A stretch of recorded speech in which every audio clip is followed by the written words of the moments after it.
Hey, reader, welcome. This is Centaur here, and you catch me on vacation. See, over here near the beach with my in-laws for the next week. And because I'm an introvert who married into a family of extroverts, we have kind of a standing understanding that I get to get away for a little bit for some self-care, shall we say, throughout our trips. And so I love my in-laws. I love hanging out. They always take us to really cool places. And today I decided to use part of my self-care to just make a video with you because you know what? You guys are great and I love you so much. So thank you for giving me a good excuse to get away. I appreciate that very much. But yeah, so go make a video for you guys this week. It's gonna be fun.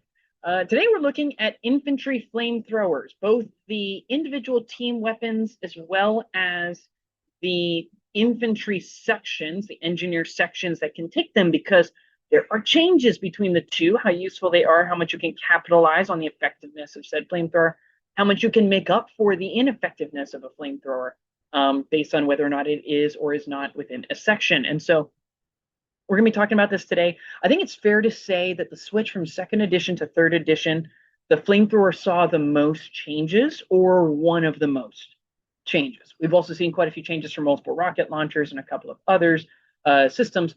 Anti-tank guns in general got an awful lot more love, but I think it's fair to say that the flamethrower team is one of the things that changed the most, and it has not changed for the better. So let's take a look at what we're going to do. Obviously, since we've been doing our artillery series, here on the channel, it's going to change a little bit in terms of how we do these unit assessments, similar to what we did with snipers and such. They're going to look a little bit different because it's not just about, units that are all roughly fulfilling the same role. And in the case of flamethrower teams, they're actually quite the opposite of what we were looking at when it comes to, objective clearing, for example, and objective holding, because in general, objective clearing is not something that an artillery piece does very well. It is something, objective holding is something an artillery piece can do really well. And flamethrowers are basically the opposite. And traditionally, that's how they were used. So we will still be looking at range and rate of fire. We'll look at pin generation. Admittedly, we're also going to look at pin generation within the greater context of team weapons versus, infantry-based sections, because it does change a little bit.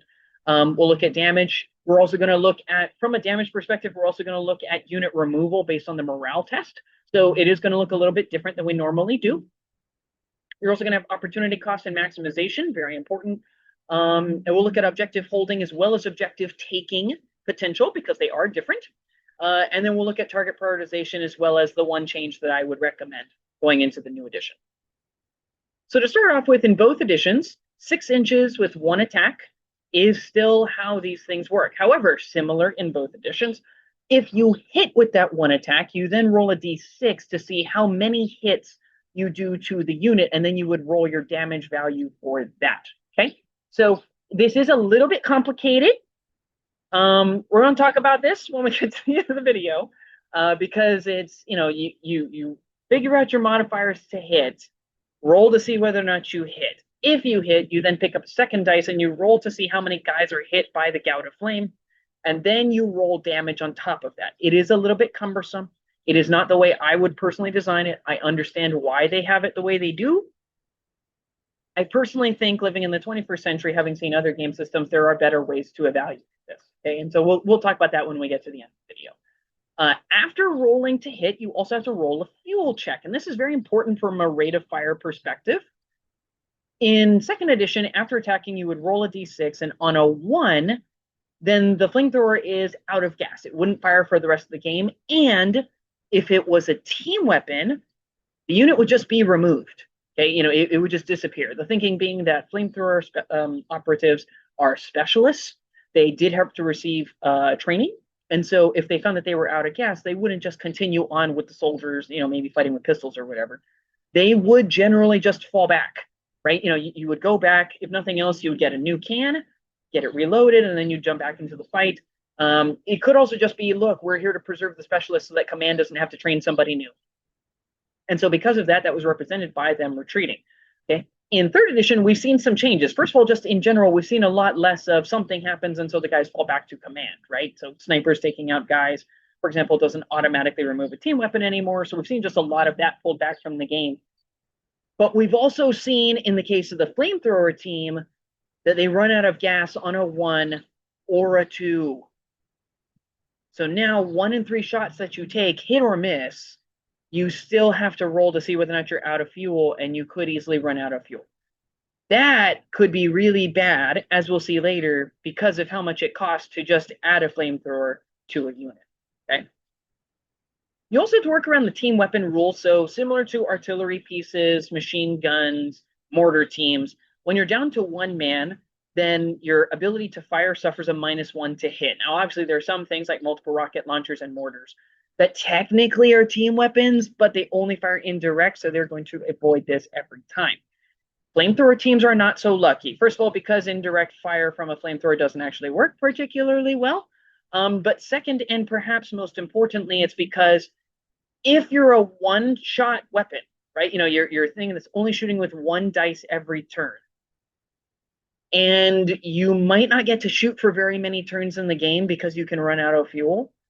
Being down to a -1 to hit means you're a lot less likely to actually hit with anything after that point. So keeping both members of the team here alive is very, very important to maintain a good rate of fire that is actually effective. Okay.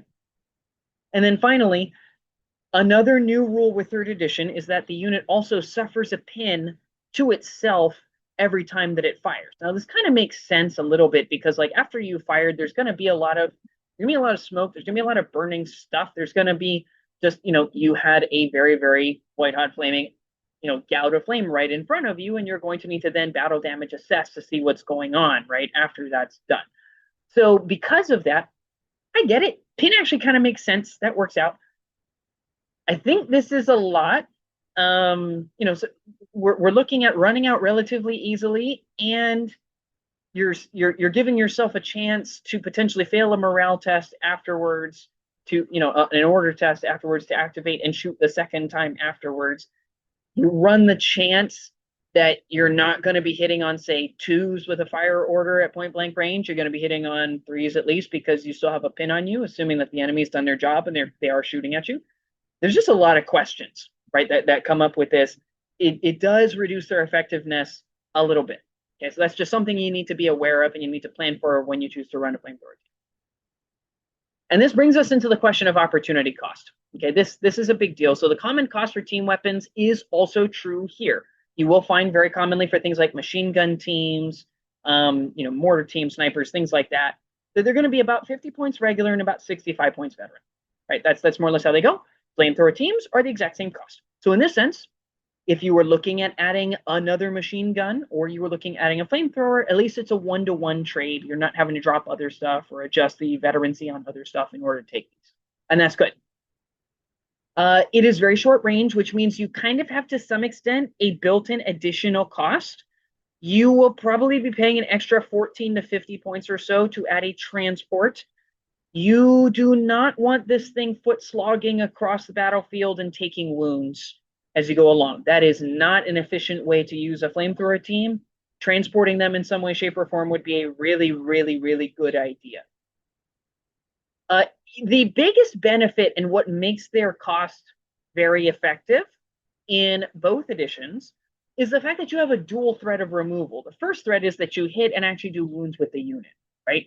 Because then that might just trigger a morale test and they need to leave, or you might even just remove the entire unit, right? Depending on how big it is that you're going after, depending on what the damage value is that you're going after, you might just remove this thing on its own. The additional thing is, even if you don't remove it, as long as you hit it, so damage is not required, they'll suffer pins, and then they have to perform a morale test to see whether or not they flee and panic, in which case they would be removed from the board as casualties. So on the one hand, yes, the damage on it, pen +3 in 2nd edition, pen +2 in 3rd edition, which we'll talk about later. The damage isn't horrible, especially since against vehicles, you always count as attacking the top. So an open top vehicle, you're getting a +1 for being the top armor, another +1 for being open top. So now you're sitting on pretty solid damage for the amount you're paying. If you do choose to go after an infantry squad, either of these is wounding most infantry in the game on 2s, maybe 3s. And in both editions of the game, you're ignoring cover. So you're not, in 2nd edition, they're not getting a -1 or -2 to the hit roll. And in 3rd edition, there's no cover save. And all of that is fantastic, right? I mean, it plays into what the flamethrower was used for, which was clearing bunkers, clearing enemy positions, making it so that people have to get away from wherever it is that they are. They have to flee from that position. Okay, and that's good. And the dual threat really does help to bring this about. Either you might barbecue people that are right there, or they might just flee, right? They might just leave.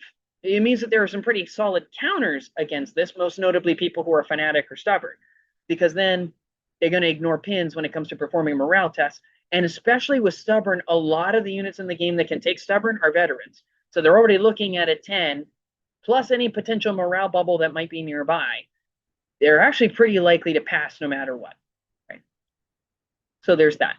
The fact that they do pins matters more, but also less in third edition, ironically, because on the one hand, it is easier to pass morale tests because you have a lot more morale bubbles running around, and it is way cheaper to get a +4 morale bubble than it used to be. I mean, it used to be you never saw, company level people, captains and majors, hardly at all in second edition, especially at a competitive scene. And nowadays, seeing a company commander is quite common because they're much better costed. I think that's one of the other units, and we'll be talking about these guys in a future video. One of the units that desperately needed an adjustment, and I think the adjustment was really good. What this means, practically speaking, though, is that since it's easier to pass morale tests, the flamethrower is not as effective as it used to be. At the same time, it is also harder in this edition to do D3 pins to any unit, period, in the game, because your light mortars went down to D2 pins. I'm sorry, your medium mortars went down to D2 pins, your light howitzers went down to D2 pins, which means getting D3 pins, you have to pay a substantial amount. You have to pay for a medium or heavy howitzer, which both of those went up in cost, or you can take a flamethrower, right? And the flamethrower is dramatically cheaper than both of those. Even a flamethrower embedded in an infantry section is cheaper than both of those. So because of that, if you're just looking for pin generation and you want to be able to do multiple pins with a single activation, a flamethrower is actually a really good way to do it. Even though the pins may not make as much of a difference, at the very least when they activate, there's a much higher chance they're going to be activating and then suffering penalties to shoot or engage with pins, which is really nice.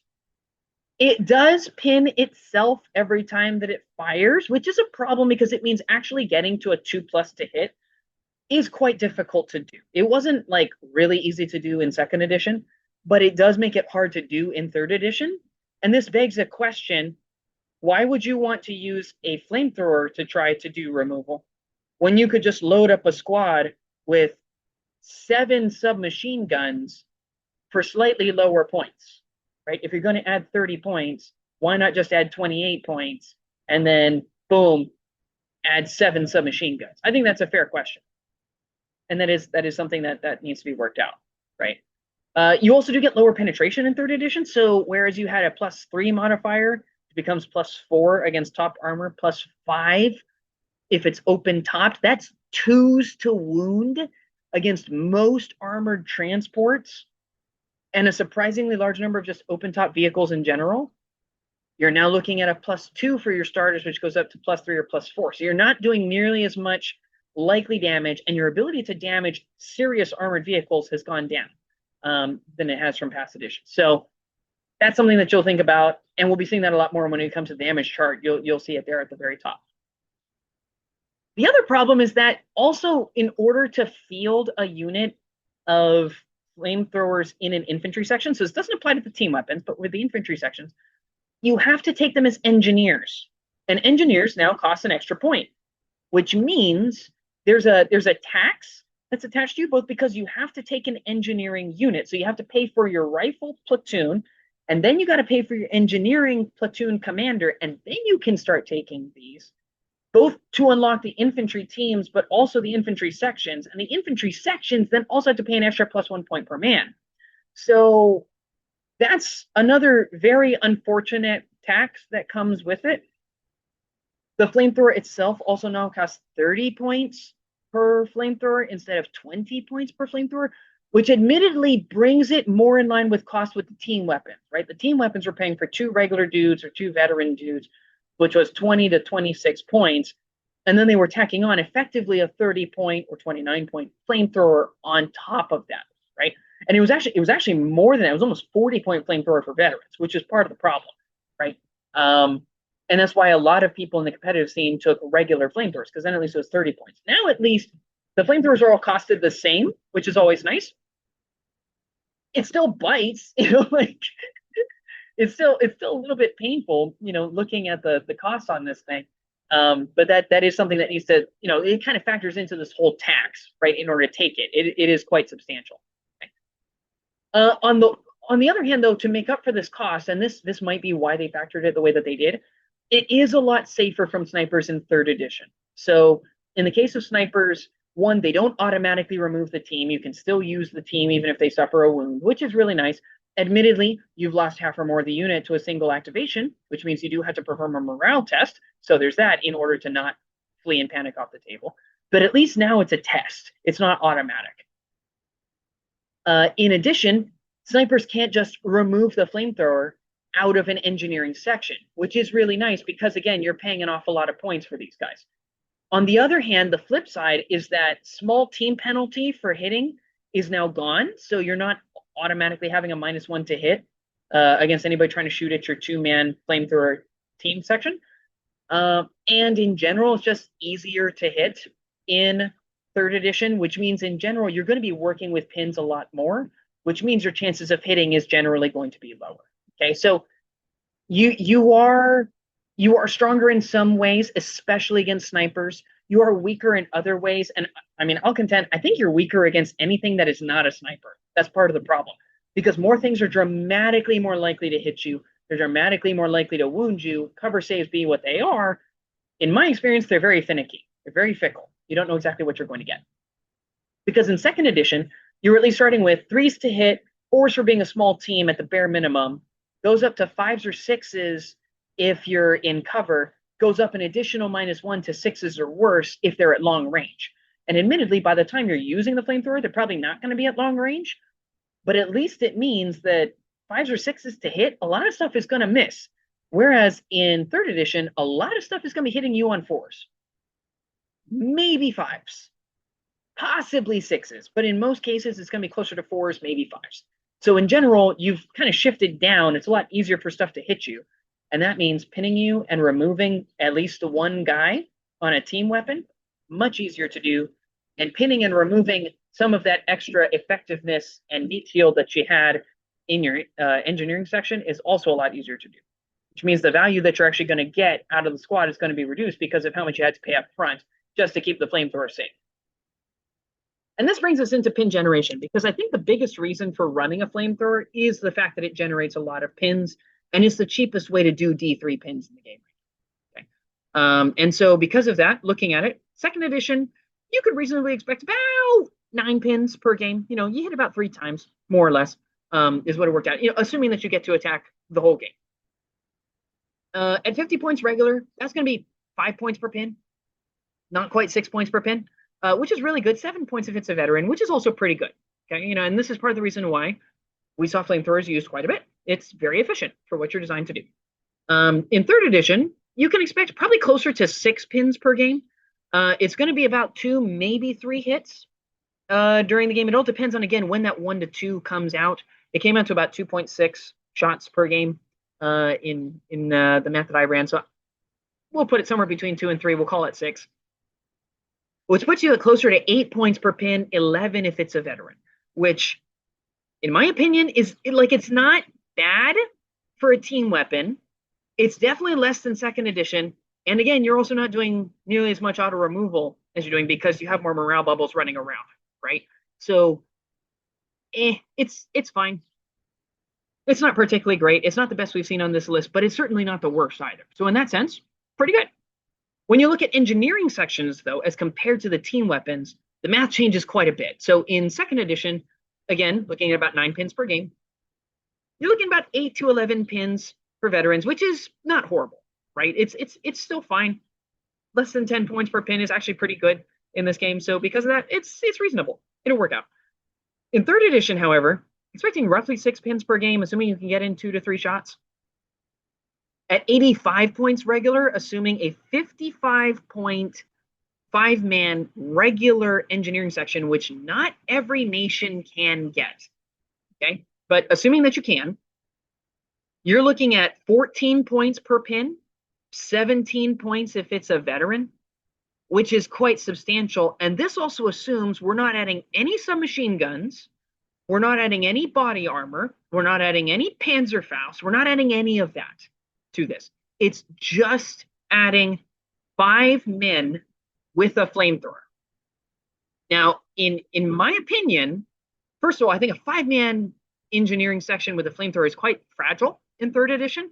So you'd probably want to bump it up to 6 or 7 men, especially if you're going to take them regular. So, I mean, we're already calculating the pins lower than what you'd probably want in an optimized setting. You are paying a lot for the pins that you're generating, which means you're really chancing it on the morale value. So may I recommend, if you really want to get the most out of a flamethrower team, what you really need to do is you need to start by making sure there are no officers around before you do what you're about to do, because otherwise you could end up in a lot of trouble. You also really need to make sure that you don't end up hitting a fanatic or stubborn unit, because if they're ignoring pins for the purposes of making a morale test, you're going to get even less value out of that. So just be very careful. And that takes us to damage potential. So we're going to break this into 2 slides. The first slide is looking at the actual raw damage that you do with the penetration modifier. Okay.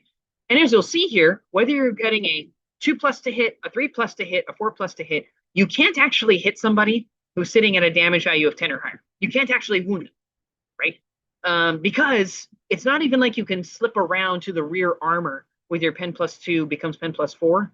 You can't even do that in order to get them, because you're always hitting the top armor. I don't know of any open top damage value 10 vehicles.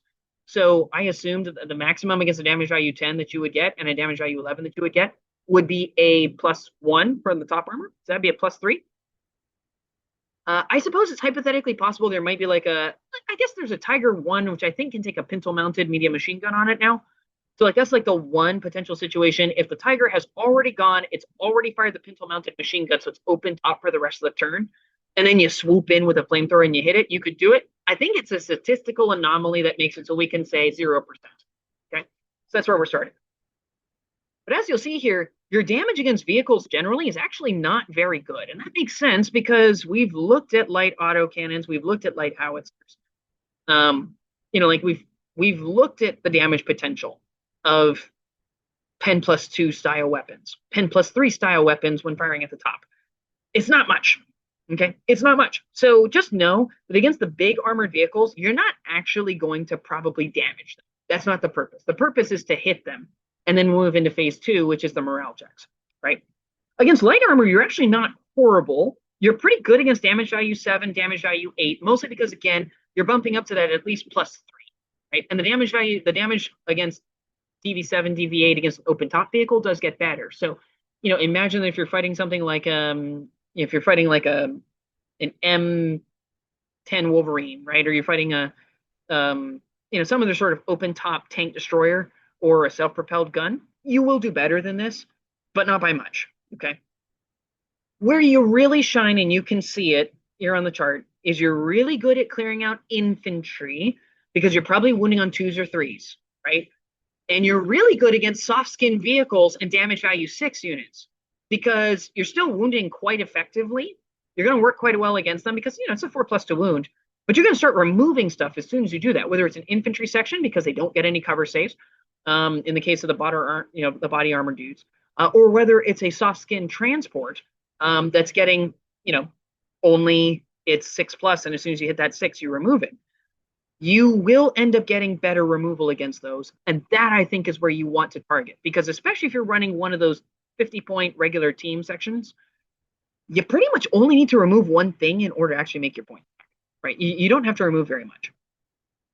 When it comes to panicking, things are actually really interesting, right? So obviously, pins are going to scale things. So if something starts at a morale of 9 and you add 3 pins to it because you roll a D3, you roll a 2, and then you add 1 for having hit the unit, right? It's going to drop to a morale of 6, which means their chance to panic is now at a 58% chance, which is not horrible. The problem you're going to run into, and the reason why you got to be careful of just going after any old regular that you see, is that if they're in range of a platoon commander, and there are a lot of those running around nowadays, that morale of 6 is going to go up to a morale of 8. and a morale of 8, you only have a 28% chance, rounded up, to actually get them to panic. It's not a particularly high chance. So keep in mind that this damage value, like, if you're looking at that morale of 9 for being a regular, it may be modified, and so you're going to have to work around it. My recommendation on how to do it, if you can't remove the officer, because that is very common, a lot of people are protecting their officers, as they should, that was very historical. My recommendation is don't start off with a flamethrower. Start off with a machine gun team, start off with an AT rifle team, start out with something else that puts a pin or 2 or something on it. So that way, instead of them making the check with 3 pins, they're making the check with 5, right? Do something like that. Make it so that way you're sending them way down, and most importantly, below what they get from the morale bubbles that are around them. And that's how you can actually remove stuff. So unlike in 2nd edition, where you could kind of just run up to something, hit it with the flamethrower, and possibly remove it, you're going to have to do a little more setup now. It's kind of like if you want to do assault in 3rd edition. And we'll talk about that a little more too. You have to set it up more in order to make it more effective. But obviously where we want to go is we want to catapult them down to like the morale 4 area. Once they're in the realm of morale 4, you're looking at a 5 out of 6 chance that they're going to run. Okay, almost a 5 out of 6 chance. It's basically the equivalent of don't get a 6, right? And in a game with dice, that is exactly the sweet spot of where you want them. You want to be down to like a morale of 4 or a morale of 5. Now, obviously, results are going to vary. Okay, stubborn is a thing. That's going to be problematic. Fanatic is a thing. That's going to be problematic. Okay, but in general, most units you're going to hit, set it up so they're sitting on 5 to 6 pins and get them down to a really low morale value before you end up performing the attack. Objective holding with these guys is interesting. You'll typically have between 2 and 7 men. You can go bigger than that with some of your engineering sections. I tend to find they tend to be harder to put in transports. They tend to be very expensive and relatively easy to remove because you can't hide them as easily behind terrain. So in general, I don't recommend higher than 7. That's just my personal cutoff point. You're probably going to want them in cover. You're going to be taking them probably regular or veteran. And so because of that, they are reasonably sticky on the objective. They really like being at close range to things, so you don't have a lot of chances to do removal, especially with the flamethrower team against people that are coming in on you. So one of the benefits, of course, with a lot of the other weapons that we've looked at to date is that when they are, defending an objective, they can start winnowing down the enemy as they're coming closer, right? They're making the squad smaller and smaller before they actually get to the point of trying to hold the objective. Flamethrower squads, because you're building them to get within 6 inches of the enemy, very often don't do winnowing down very well. If you only have like 3 rifles, 4 rifles, 5 rifles, even if you're Americans or British and you're potentially getting extra shots, you're probably doing a pin to the enemy, but let's be honest, you're not actually probably removing anybody, right? Because even with 4 shots, that's 2 hits on 4s, assuming that you're sitting on 4s to hit, which is an assumption because you've been pinning yourself by virtue of flamethrowers and potentially being pinned by the enemy shooting at you as they're preparing to come to the objective, right? So even if we assume 4s, you're looking at 2 hits. Even if we assume 4s to wound, that's 1 wound, and then a 50% chance you don't even get that because of a cover save, right? So like you might remove some stuff, but you're not likely to until they get into range of submachine guns or a flamethrower. That's where the real removal starts to happen. And that means, 1, you can actually do it pretty well. Defending an objective is actually quite easy to do with a flamethrower, especially if you can put them on ambush. But the biggest issue with these squads is that what you're ultimately going to be looking at is really having to make that 1 turn work. If that 1 turn does not work, if you fail an order test or something like that, you may be hitting full force with the enemy, and the enemy approached the objective. They knew what you had there before they came in, and they probably had a plan for it. We will assume competency on the side of our opponent. That means you're not doing quite as well as, say, a machine gun team would be doing, right? Where they're probably removing a couple guys before they get it. This also makes you highly ineffective at supporting advancing troops. So if you are on an objective, one of the benefits we saw as we went through the artillery series is that you can do pretty good effectiveness at supporting your other troops as they move on to a different objective, right? You're holding one while helping at another, which is really nice. That is a lot harder to do with an engineering section. It's basically impossible to do with a team section, right? There is an exception to this. A lot of people who can take the engineering upgrade and can take a flamethrower can also take a light machine gun in that squad. I think that's a lot of points to pay in 1 unit And that's a lot of value you're not really going to use quite that effectively if you're using a flamethrower. Because if you wanted 4 shots being done by 2 dudes with a light machine gun, instead of paying 15 points for a light machine gun, you could pay 8 points for 2 submachine guns, and you get the same number of shots. You're not getting a move and shoot penalty, and they're both helping, right? There's no fear of, oh, well, now I lost my loader. Now I'm getting an additional -1 penalty to hit with the light machine gun. You have 2 dudes both operating and both helping. So I don't know. I feel like we just chalk it up to the fact that flamethrower teams are not good at supporting advancing troops. That's not what they're there for. They're there to be the troops that are advancing. That's their job. Okay. And so we'll talk about that later. Their ability to reactive fire is really nice. They can reactive fire, including with the flamethrower, against people who assault them, which is really nice. And if you have it on ambush, that's even better, right? Because you can wait until they're at point blank range. You can hit them with that. If you have submachine guns, that's also really good. That's a very effective way to hold an objective right there, especially if you're veterans who are very difficult to dislodge in any other way by just shooting them. Right? So in general, my recommendation, don't use them to hold objectives. It is not their job. Historically, they clear objectives. So let them clear the objective, then move up another unit to hold it, and then keep these guys moving. Okay, that is historically how they were used. That is how you should be using them. Love it when a historical game system actually rewards you for playing the way that history was actually played out. Okay. Obviously, if they're the only guys in the area and you need to hold the objective, right? Like, do that. But just know they aren't going to be particularly good at it by comparison to other units that exist in the game. Now, as for objective taking, okay, you typically will have 2 to 7 men taking regular or veteran, and they are pretty decently survivable. Okay, you can make them pretty sticky. They will probably make it up to the objective that they want to go to, especially if you have a transport for them. Okay. They have exceptional damage at point blank range, which is exactly where you want to be when you're challenging an objective. The nice thing about the changes in 3rd edition, as much as I think they probably push the needle too far against assault in 3rd edition, but the nice thing is it really does reward you for having flamethrowers with submachine guns going up and at point blank range just working your way against people. It's very effective at that. Okay. It does also mean you do ignore defensive positions when assaulting. So you could assault if you want to relatively effectively.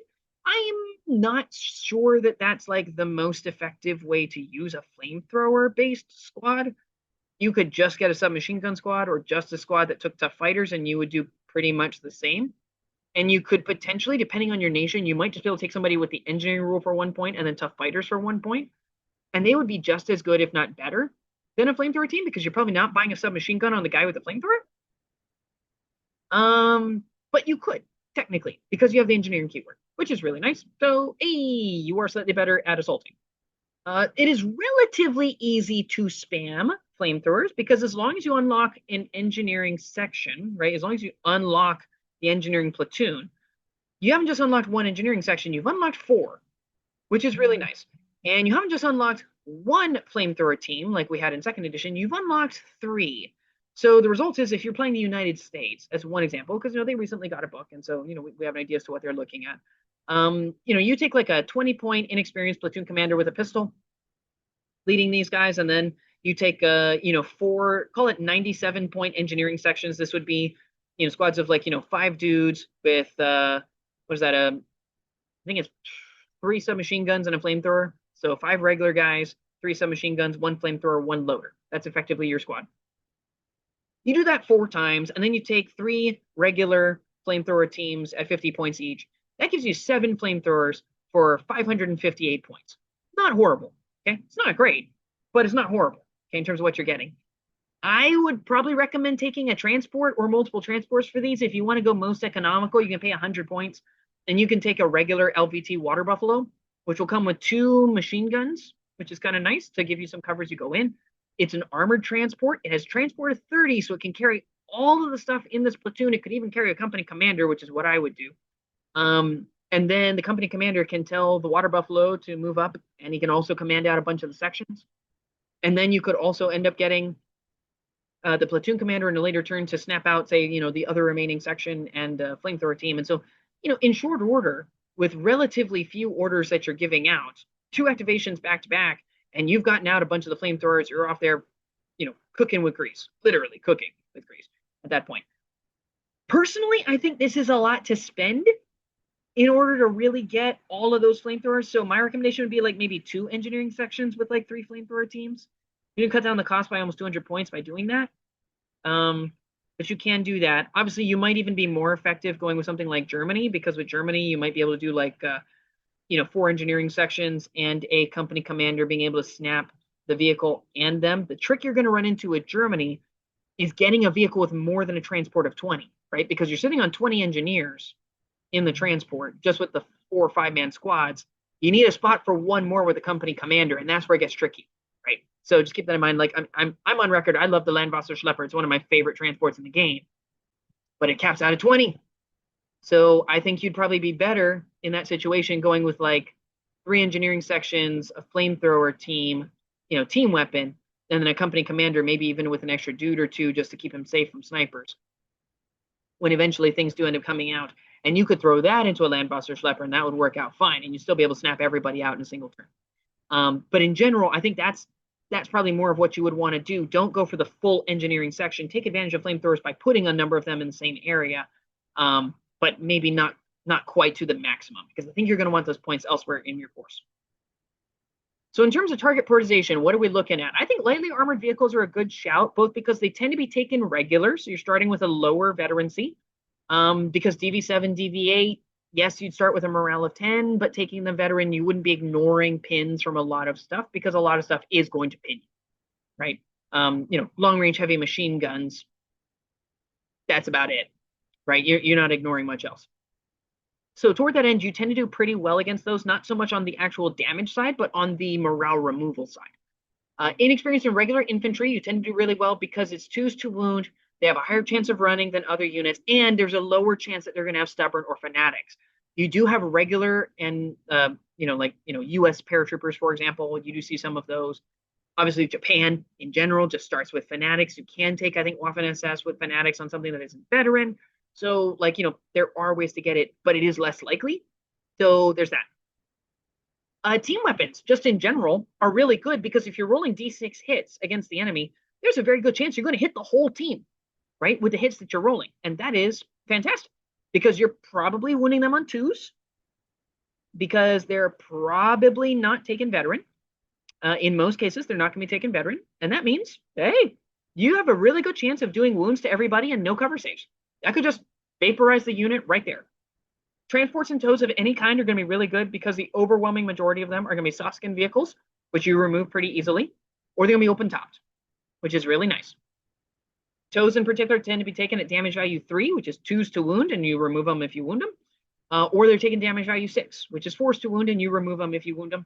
So there's that. Keep in mind, you're only going to get 2 to 3 shots with this thing on average, though. Okay, so if you're going to target these things, keep in mind, you probably want a unit in the transport when you try to burninate them, because that way you might do some extra wounds to them just as they exit the vehicle. You've at least done extra pins to them. You're trying to maximize the value, because the last thing you want is to go after an 8-point inexperienced horse-drawn limber. You remove it, you run out of gas, and that's all you're effectively going to do for the game, right? That's the problem. Okay, so just keep that in mind. They're also really good against artillery choices. I put it this low in the list because you have to cross a lot of the board in order to get to them. So there's that. But again, similar to team weapons, you're actually quite likely to hit pretty much everybody in the squad, if not everyone in that artillery crew. And your chances to remove them are probably 2s, which is really good, and no cover save. So you're bypassing all of that, which is great. Veteran infantry, I'm only putting down here because of the fact that they're 3s to wound. They're more likely to pass morale innately, and they're more likely to be stubborn, all of which is problematic, right? And then finally, you have your serious armored vehicles, and your serious vehicles are going to be looking at, damage value 9+. The biggest issue here, of course, is you are not likely to actually wound them. You're just going for pins. And your opponent, if they're investing in these, they're going to have a morale bubble nearby. It might even be innately on the vehicle because they might have just taken this as the armored commander. So you can use it against them. It is not nearly as effective as it was in 2nd edition to go after those. So what changes would I make? First of all, in general, I would recommend we just change the number of attacks they have to 3 instead of 1, and just drop the D6 hits afterwards. And there's a couple of reasons for this. One, because it still gives you the spray concept. Two, it actually means you hit more often, right? You're less of a one attack, one shot sort of weapon, which is really nice. Second, if you're going to be running out of fuel as often as you are, and if you're going to be doing pins to yourself as often as you are, I think it's best if at least you have a pretty good chance of hitting something when you're doing it. And I think 3 attacks helps to represent that. It gives you a pretty decent margin for error.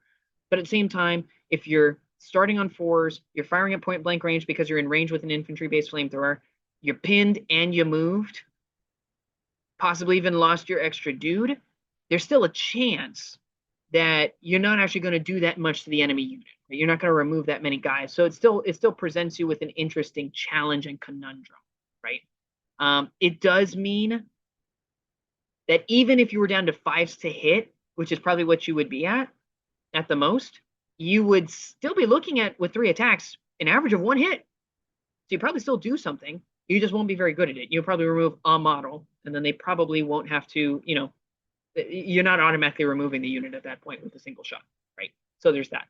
I would retain the cost of 30 points. I think 30 points is fine. Again, it brings it in line with the cost of the team weapons. I think that's fine. It would have reduced penetration, and I think that's fine too. I think it's okay for it to be that way. Again, you're getting the +1 for the top of the vehicle, +2 if it's open topped. I think that's a reasonable amount for the amount that you're paying for penetration. And sure, keeping the pin itself, why not? That's fine. But what I would do is I do think we need to remove the fuel check of failing on a 1 or a 2 and bring it back down to failing on a 1, because it just dissuades you from running these things in large numbers. It dissuades you from running them in small numbers. It literally makes you look at the engineering team and say, why would I do this? Because I could be failing things after a turn or 2 of shooting, and now I've paid all of these points for not a lot of benefit. And I think that's a fair consideration. If we were to make these changes, though, having 3 attacks, only running out of fuel on a 1 means you're really just trying to keep the unit alive.